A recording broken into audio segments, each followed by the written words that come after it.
수요 바이블에 참여한 친구들 진심으로 환영합니다. 여러분들 벌써 우리 과학과 신학 이해하기 5번째 시간입니다. 여러분들 잘 따라오고 있으신가요? 예, 목사님도요, 우리 친구들을 열심히 설명하고 또 목사님도 잘 이해하면서 이렇게 해주려고 하는데 저도 이게 전공 분야는 아니잖아요. 예, 그러다 보니까 조금 우리 친구들이 더 잘 이해하고 있는지 사실 제가 궁금하기도 합니다. 물어보고 싶기도 하고요. 그래도 우리 친구들 잘 따라오고 있을 거라고 믿고 또 잘 모르는 부분들은 다시 좀 돌려보고 또 목사님이 앞에 알려줬던 참고했던 자료들이 무엇인지 살펴볼 수 있었으면 좋겠습니다. 자, 우리는 지난주에 과학의 한계에 대해서, 한계점들에 대해서 우리는 배워봤어요. 즉, 과학이 인간의 모든 것을 다 설명할 수 없고 우리가 사는 세계를 다 과학으로 말해줄 수 없다라는 것이죠. 자, 오늘은 그러면 과학은 도대체 어떤 그런 특성을 가지고 있고 그 특성을 알므로 인해 우리가 과학을 좀 더 어떻게 바른 시각을 갖고 바라볼 수 있는지, 어떻게 인식하며 살아가야 되는지를 살펴보도록 하겠습니다. 여러분들 과학에서 가장 중요하게 여기는 것이 무엇일까요? 바로 데이터입니다. 즉, 자연과 세계를 관찰하면서 또 실험하면서 얻게 되었던 어떤 다양한 정보들, 이걸 우리는 데이터라고 하잖아요. 그것이 중요하다는 것이죠. 여러분들 여기서 우리 친구들에게 질문을 한 가지 해보려고 합니다. 여러분들 과학은요, 절대성을 가진 걸까요? 아니면 상대성을 가진 걸까요? 절대주의일까요? 상대주의일까요? 여러분들 어떤 것 같습니까? 지금까지 이제 우리 이렇게 목사님이랑 수요 바이블을 따라오면 절대적인 거는 아닌 것 같아요. 한계도 있는 것 같고 그렇게 딱 이야기를 또 이렇게 명확하게 과학이 모든 걸 설명하는 건 아니니까 절대적이라고는 얘기하기 어려울 것 같다는 생각도 들고, 그렇다고 그러면 상대주의적이다, 모든 것은 다 아무것도 아니고, 그러면 과학은 아무것도 아니냐, 그냥 과학자들이 모여서 과학에 대한 어떤 이론을 발표하고 자기들끼리만 하는 것이냐, 그래서 과학은 무의미하고 무가치하냐 라는 것을 생각하면요, 사실은 과학은 둘 다 아니라는 거예요. 우리 친구들도 그래서 뭐다고 딱 절대적이에요, 상대적이에요 라고 말하는 게 꺼림직했을 것입니다. 왜 그러냐? 그것은 바로 이 과학의 특성 때문이다 라는 거예요. 과학은 어떤 특성을 갖고 있느냐? 바로 가변성과 잠정성을 갖고 있습니다. 잠정성.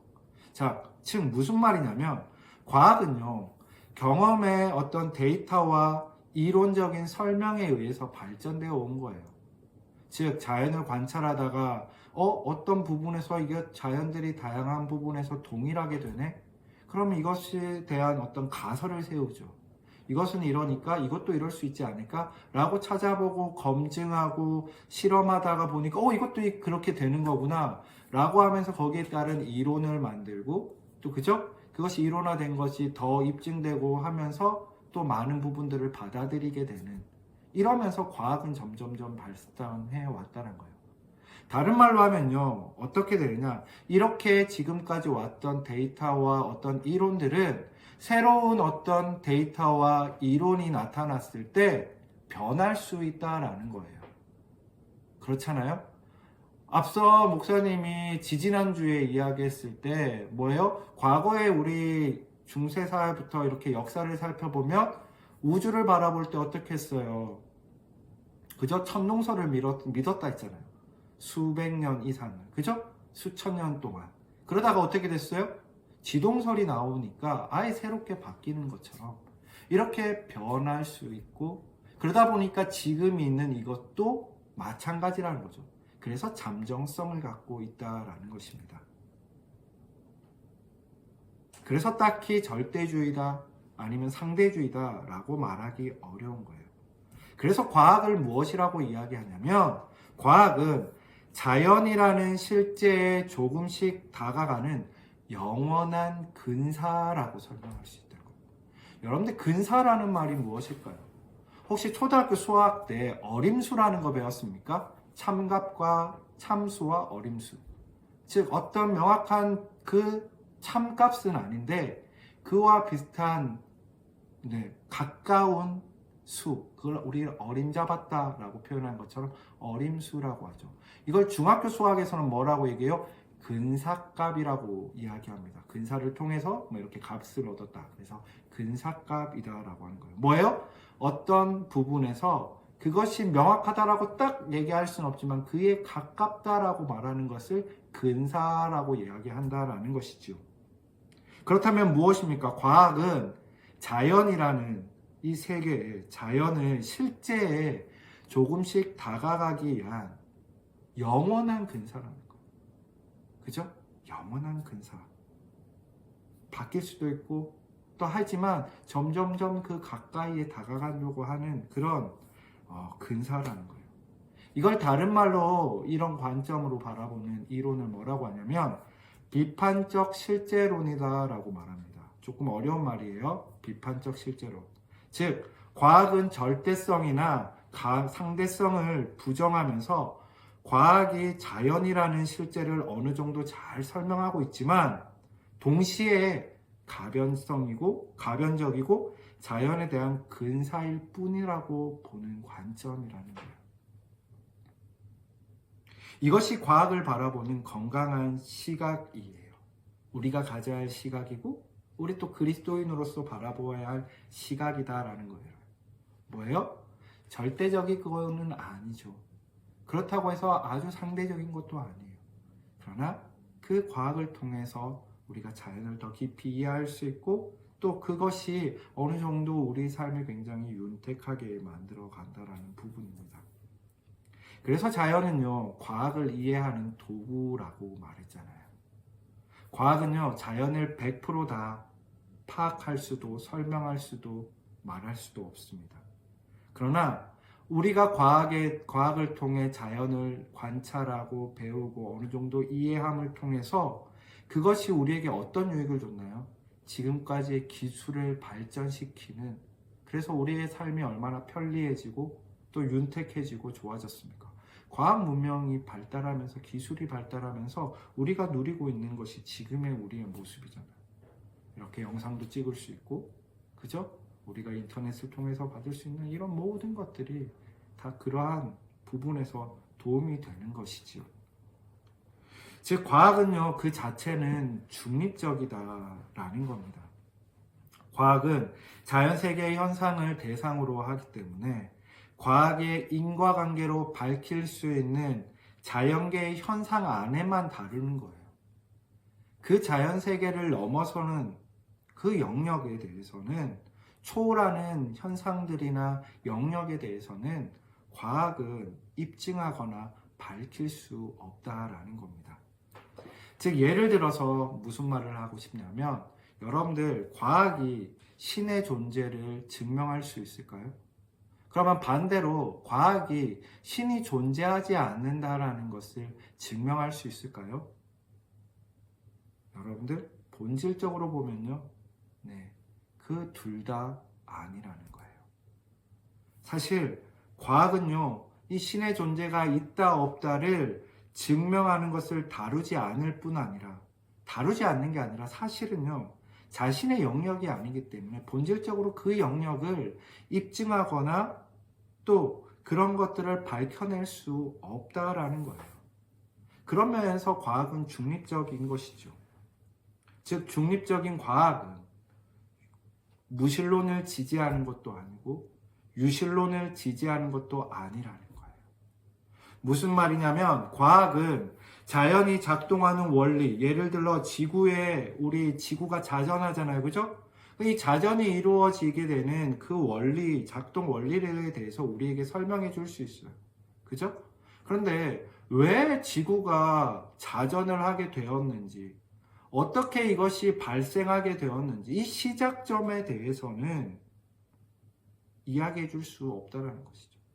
즉 자연 법칙의 그 너머에서 이것이 일어나고 해결할 수 있는 그 작동하는 것이 어떤 신의 영역에 의해서 하나님께서 이 모든 자정과 공정과 자연의 모든 만물과 법칙들을 운행하시고 이끌어 가신다라는 것을 과학은 증명할 수 없다라는 거예요. 반대로 그 너머에서 이렇게 자연이 운행하고 이끌어지는 이 모든 작동 원리가 신이 아닌 그냥 이루어지는 것이다라고 주장하는 부분에 대해서도 입증하거나 증명할 수는 없다라는 겁니다. 다만 이 왜요? 이것은 자연의 영역을 넘어서는 것이니까요. 과학은 자연의 영역 안에서 이루어지는 것이잖아요. 그래서 우리 기독교에는 그러면 어떤 존재냐? 사실 우리는 바로 이 자연 세계 너머에서 이 우주 만물과 이 모든 것이 운행되고 이끌어지는 그 작동 원리 가운데 초월적인 하나님의 존재가 있다라는 것을 우리는 믿음으로 고백하고 받아들이고 또 우리는 그것을 믿고 나아가는 존재들이지요. 그래서 우리가요, 이러한 관점을 갖고 바른 인식을 갖고 과학을 접해야 돼요. 왜냐하면 과거에 이 종교, 기독교의 많은 분들이나 지금도 많은 교인들 분들이나 하나님을 믿는 사람들 중에 과학을 굉장히 두려워하거나 과학을 터부시해요.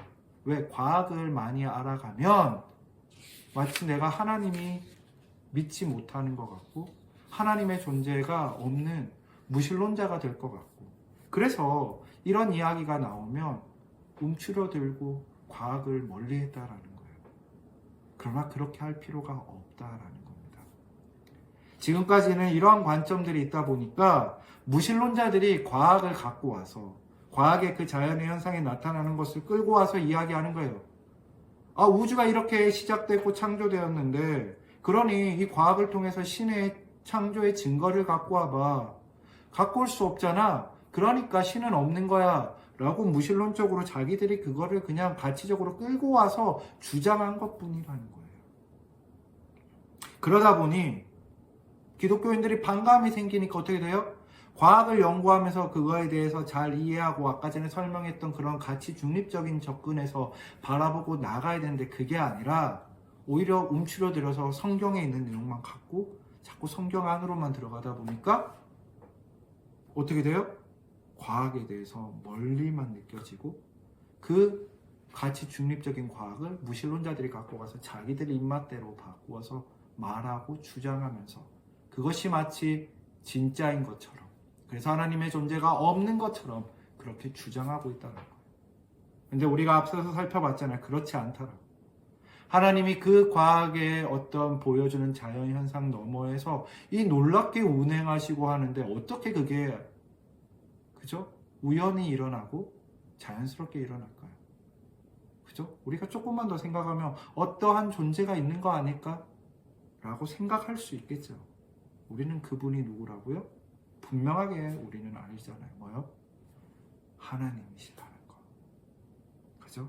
시편의 기자는요, 과거 이미 수천 년 전에 하늘을 바라보며 이렇게 고백합니다. 시편 19편 1절에 보면 하늘이 하나님의 영광을 선포하고 또 궁창이 그의 손으로 하신 일을 나타내는도다.